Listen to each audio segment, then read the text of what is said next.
Dr. Stephen Larson is with us. He is a psychologist at the Stone Mountain Counseling Center, founder of the Center for Symbolic Studies, the author of numerous books. Stephen, P-H-E-N, Larson, S-E-N. If you hit your favorite online bookstore and just plug his name in, you'll find quite a list. StoneMountainCenter.com is his website. Stephen, welcome back to the program. Thanks, Tom. I don't have as many books out as you do. Well, but you're a strong competitor. So let's talk about Christmas, okay? What a time. Yeah, and Santa Claus. In fact, Jim has a photo here. I'm just going to run through some of these photos with you. Jim, can you bring up the first picture?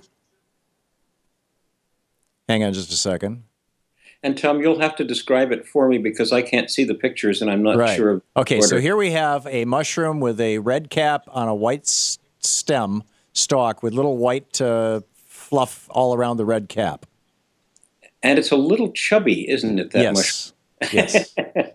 So, Tom, when I first came across this scholarly lead, I laughed and laughed because it really points out the shamanic origins of the Santa Claus mythos in the presence of the entheogen Amanita muscaria. And people have actually talked about this for years. I was just researching it recently. And I think the first thing to look at is that the mushroom carries the same color scheme as Santa Claus. It's a little chubby, and it's bright red, crimson, and it's got white tufts. Mm-hmm. So Santa Claus, hallucinogenic mushrooms? Yeah, and it's quite an interesting story there. Do you have the next slide? Sure. Jim, next picture? The next picture is also, it's two mushrooms, a small one and a large one. The large one is opened up a little more. It's a Santa Claus and a dwarf. Okay, and go on to the next one. Okay, next picture. It takes Jim just a minute to get on. Okay, here we are. Here we've got, it looks like a Laplander in an elaborate outfit, red and white, holding a child in his hands. Yeah, and look at that red and white outfit, and you see the same echoes of the mushrooms. The Amanita muscaria mushroom is the hallucinogenic mushroom of the north, as opposed to the Psilocybe mexicana. It's regarded as a little bit more dangerous, and so here's the funny part of the story. It is a well-known fact that if one shaman eats the mushroom, his urine becomes potentized and the toxin is taken out by his own kidneys, I suppose, or his own filtering system. Yeah, probably his liver. And 7 other shamans can drink that urine and get high without the toxic effect. But they have the entheogenic or the hallucinogenic effect. Now, what that also means is that there is a kind of a yellow snow eating competition in the Arctic, because the shamans also found out that the caribou or the reindeer know the same thing. They eat the mushrooms as well, and they go around eating each other's yellow snow. And the caribou also found out which shamans eat the Amanita muscaria, and they eat their yellow snow. So it's quite a competition going on up there above the Arctic Circle. So the shaman and the caribou create kind of a symbiotic relation along with the mushroom. Correct. So that everybody can get high, I guess. Yeah. Okay. Next picture is a picture of a bunch of looks like kind of Laplander kids or northern Scandinavian kids dressed up in blue with red, and there's reindeer off to the right.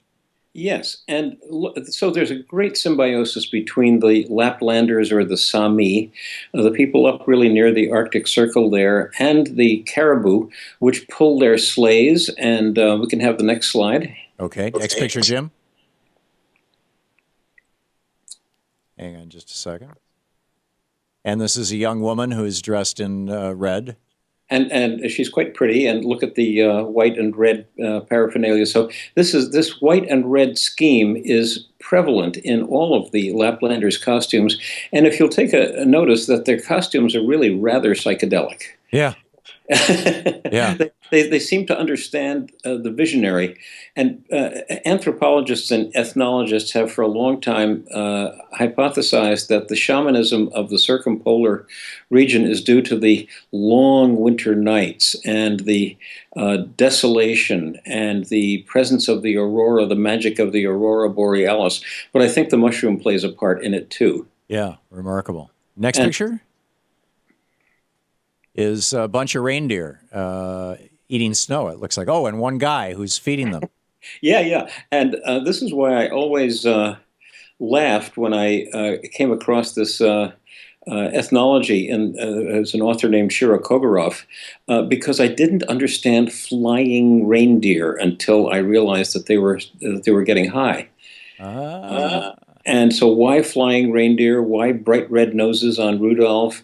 Why do they pull Santa's sleigh through the sky?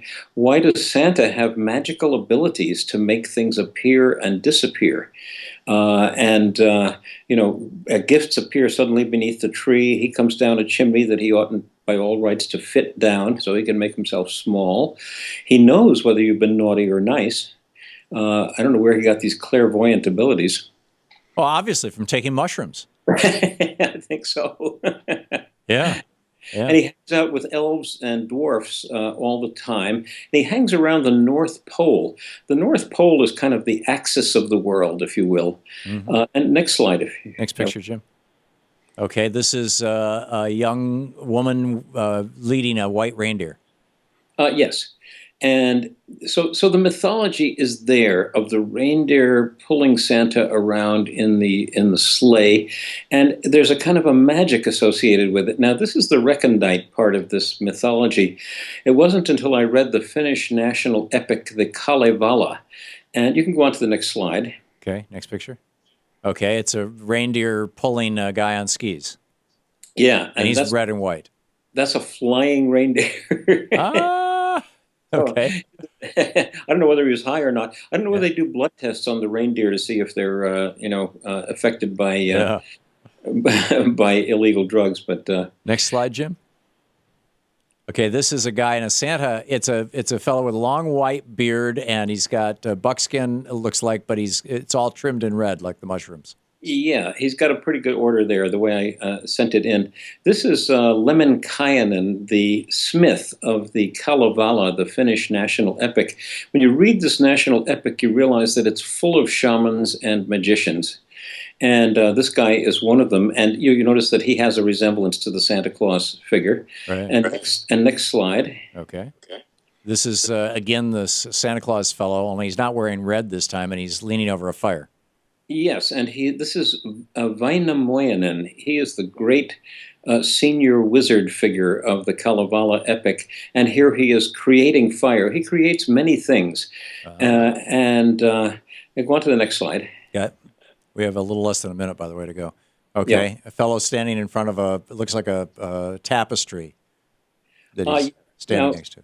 Run the next couple of slides just to linger on each one for 15 seconds or so, and you see the psychedelia here, or the entheogenic quality. There is something called the sampo, and the sampo is a vessel from which all good things come. So where does Santa Claus really only get that good stuff? Jim.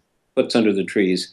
And it really is the visionary origins of Christmas and of the magic of Santa. Wow. So Santa was a shaman who got high on mushrooms. And his reindeer facilitated that.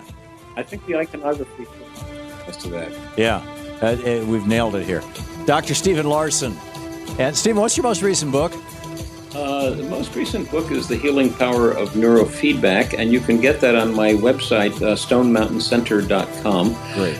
Or you can get it it's on Kindle and it's at Amazon. Great. Dr. Stephen Larson, stonemountaincenter.com. Thank you, Stephen. Thank you. This is the Thom Hartmann Program. And now everything you know about Santa Claus is right. Very interesting, huh?